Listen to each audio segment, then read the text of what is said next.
Hey guys, welcome to Denny's. Today we're going to be jumping into the question, is non-crit Lepic cracked? We're going to be finding out. TLDR, the answer is yes. More specifically, we're going to go into the build. I'm going to go into my explanation why. It opens up a lot of opportunities, but we'll hop right into it. Like the video if it helped you. Comment feedback for me. It is the most important thing for me right now. I'm reading every comment, guys, so I really appreciate it. Subscribe if you feel that I've earned it. And don't forget to check out my Twitch. We're live 5 days a week. Twitch.tv link is in the description below. I really hope to see you guys there. I hope you guys enjoyed the video, though. And let's hop into it. All right, so we are going to go over the two builds. I want to flash up on the screen real quick the comparison build that I'll be using this to. So obviously this build here is going to be the full crit build. This is what I have in my Lepic video, my Lepic Perfected. We've got all the crit mods, Dangerous Ambush, Fire Sync. Obviously I haven't socketed Dangerous Ambush, that's why I don't have Fire Sync maxed out, but it's 2% skill power, so I digress. MP Accelerant extension, obviously just screenshot it if you want it. We're going to spend most of this portion of the video talking about the non-crit build, so I'm going to throw that up on the screen now. So as you can see, it is mainly pretty close to the solo burst build, obviously with a big change. We are removing 4 crit mods. So we have 2 mods that we're going to be instantly replacing them with: fire amplification and tech amplification. Those are the whole premise of the video, obviously. Now we have 2 slots that we've gained, basically, right? So for me, what I've done for more consistency is I've added Spear and Shield and Enlightenment. You can see that my Spear and Shield is not fully leveled, mainly because I wanted to do this without, using an extra socket or an extra catalyst. Basically, you can use this build with the exact same catalyst layout that you can the solo burst build. Now, what this build is better for, and I'm going to have footage, going over the kills in the background. So the first kill I do of every single boss is going to be the non-crit variation. The second kill is going to be the crit variation. You'll be able to see that by, obviously, the numbers are not ever turning orange on the first kills, but I do each boss twice. The first kill is always going to be the non-crit iteration. But I want to talk about this a little bit. So obviously people are going to say, well, why would you do this when Lepic's base crit is decently high? Well, I would argue that it's not. It's at 15% at a base crit level. You can get that up to right around like 48% or so, 46% or so with all the crit mods. And what that does for you against bosses is actually gives you like a 25% crit rate or something around there. I didn't do the math. I know people have done all the crit resistance math and stuff, but moral of the story is you definitely don't have 50% crit rate when you are going against the Colossi, right? Because they have crit resistance. So what this does, and you'll see again by the background footage, is basically makes it so you never have to worry about that inconsistency. So I'm going to go over each mod real quick, why I'm using it, what it's doing, and then we'll talk about that consistency and why it's actually happening. So for the mods, we're using Maximize Skill, Maximize Power. We're using Fire Amplification and Tech Amplification. Those are our 4 damage mods. And quickly, I want to go over that. So obviously with Maximize Skill and Fire Amp, we're dipping into 2 different buckets there. We've got Skill Power, right, plus 87.6% with Maximize Skill. And then we've got Fire Skill Power plus 65.4% with Fire Amp. So 2 different buckets there, which is kind of like what we're doing with the increased power, whatever that mod is with Bunny and Freyna that we're using, right? It's obviously Maximize Skill though, so this is for just absolute burst, the most burst you can get. So that's nice there. And then for the Maximize Power and Tech Amplification, again, we're dipping into 2 different buckets. 2 for Skill Power Modifier with Maximize Power, and then Tech Skill Power Modifier with Tech Amplification. So 2 different buckets there. So we're dipping into 4 different buckets for our modifiers, right? So we're basically getting as many different boosts as we can, and it's providing us with the most damage. I did test this. This does give you the most damage. However, if you want to run something like instead of Maximize Skill and Maximize Power, you can run, Fire Specialist or focus on fire and focus on tech.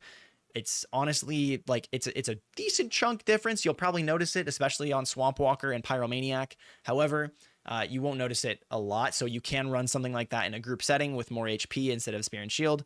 But I digress. We'll talk about Fire Stadium and Spear and Shield real quick. So Fire Stadium, or however you say it, is Fire Skill Power plus 10.2%. So again, dipping into the Fire Skill Power bucket, and then Spear and Shield is just the Skill Power bucket. So 8.1% there. So again, we're dipping into the 2 different buckets. We're diversifying our damage, our buckets basically.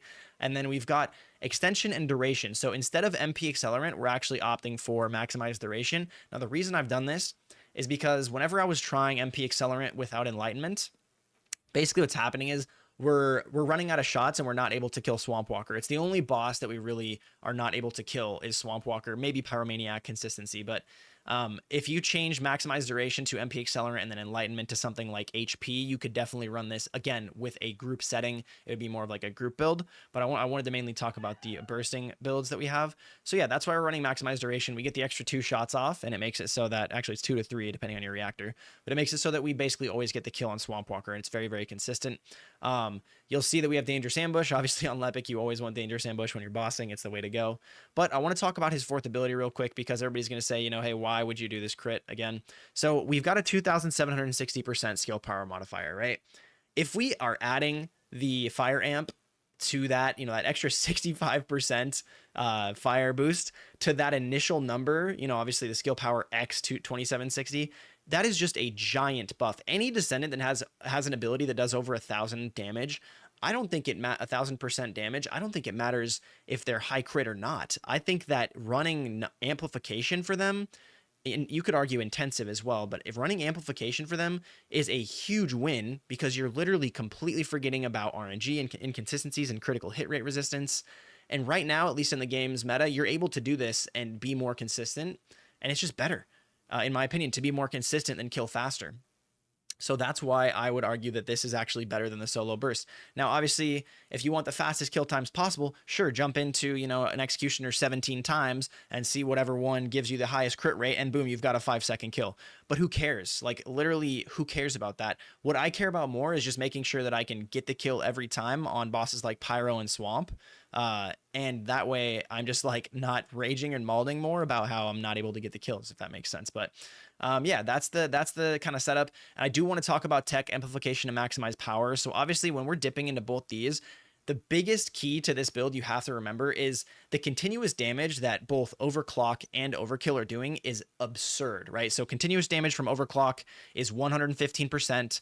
The continuous damage from overkill is 43%. So with skill extension and maximize duration, we are getting a duration on the overkill, the exclusive weapon, of 14.8 seconds. That means we are getting, what is that? Something like 30 ticks of this dot. And if we're getting 30 separate ticks for this dot, and we're also 5xing its damage, because obviously, you know, maximize power, tech amplification gives you around 150%, 160% extra skill power modifier. We are effectively 5xing the damage that his exclusive weapon continuous damage does, and we're 2xing the amount of duration that it lasts.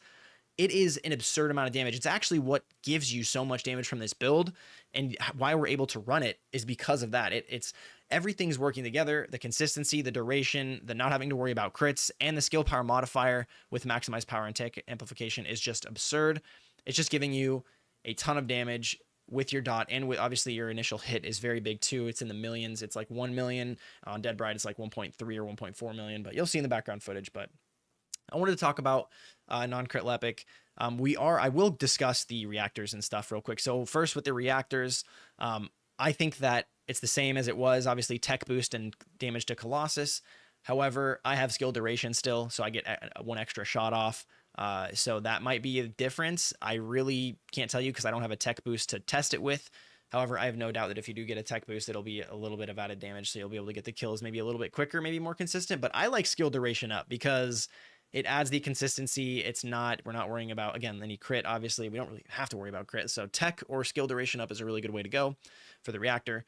Obviously, you want it mounted to an impact weapon for the most stacking sharp precision shot damage we can get.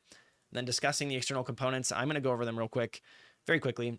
Slayer set, 4-piece for the 26% skill power, as ever, as we always do on these Descendants that have a high percentage skill power boost with their abilities. Every single one that has an MP recovery boost on it you want, so the aux power, the sensor, the memory, you want to make sure that you have the MP recovery, and importantly with the sensor, you want to make sure you have the max MP. And then we've got the weapon. I'm still using Nazistras with sharp precision and fire rate. I'm going over them quickly because a lot of you guys probably already know why we're using these, but they're the only mods that work with Lepic's unique weapon. You get a fire rate boost with impact of about 1/10 of a sec quicker with the impact weapon, obviously over general rounds or special or heavy. And then the mods I'm using on Nazistras are not even finished, so I don't even use the gun itself. I just use Secret Garden whenever I actually need to do gun damage, which is pretty much never. I only use Lepic for these early bosses anyway. And then I do use him for invasions as well. You can check out my Lepic video if you would like to see that for the invasions, or you can do invasions with friends, which, if you don't have any friends like me, you can go to my Discord community linked in the description below, and you can find some friends to play with. We are always playing games with each other, mainly the first Descendant. But yeah, you can definitely join the Discord down below.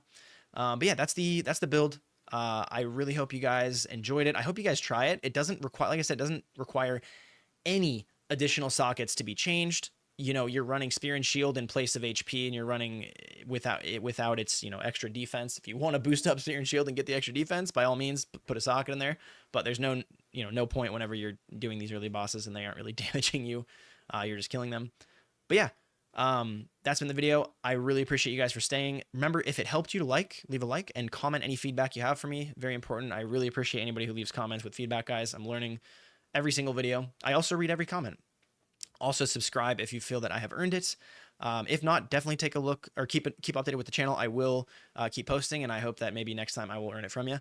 And then that's pretty much it. Have a good rest of your day, good rest of your week, guys, whatever you're doing. Pumped for the October 30th update. I'll see you guys for the weekly loot cave tomorrow, and I am out of here, guys. Peace out. Goodbye.